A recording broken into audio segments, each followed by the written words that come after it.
So one city council member in Cincinnati is proposing free streetcar rides. David Mann filed a motion today suggesting the city eliminate charges for streetcar ridership. WCPO transportation reporter Pat LaFleur joins me now in studio to break down the proposal. First, let's start with what he's proposing so we have a better understanding of that, Pat. Sure. So there's a certain cost that goes into collecting fares on the streetcar. Those costs include things like maintaining the fare boxes, hiring enforcement officers to make sure people are actually paying them.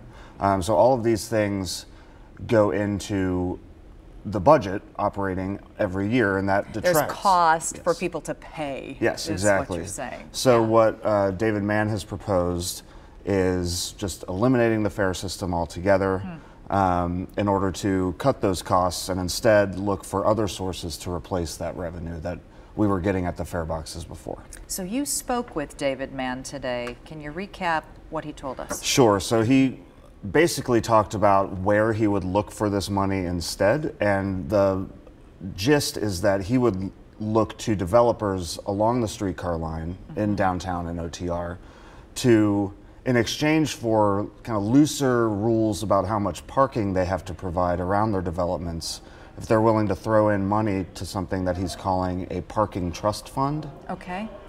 They could pay about 40% of what they would otherwise have to pay in parking infrastructure around their new development.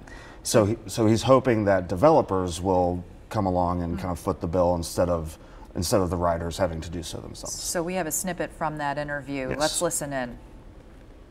Sure, we spend $125,000 a year to sell tickets and collect the revenues. That's a lot of money for not much benefit, because the net benefit to the city is maybe $300,000. Now that's not peanuts, but that's a lot of money to spend to generate $300,000. I think there's another way to do it. Relief from the parking requirements, corporate sponsors. We need to look at that, and I think we can get a much higher ridership. Kansas City has no fee to ride. That's How right. is its system doing? Their system is doing very well. They have had more than between 1 million and 2 million rides a year. Compare that to less than 500,000 here.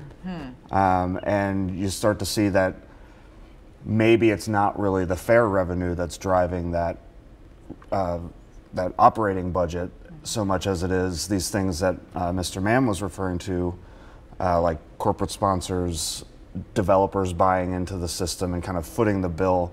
And really they've been touting it this way all along, that this is meant to get people in between the two neighborhoods and seeing what's around there and visiting these businesses versus a more cut and dry transportation system. It's meant to get people around and exploring the neighborhood. I think that's the logic here.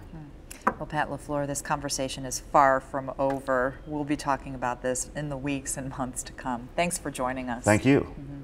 9 on Your Side wants to hear from you. What do you think about making the streetcar free? Call the Feedback Friday hotline to voice your opinion. That number is 513-852-4998.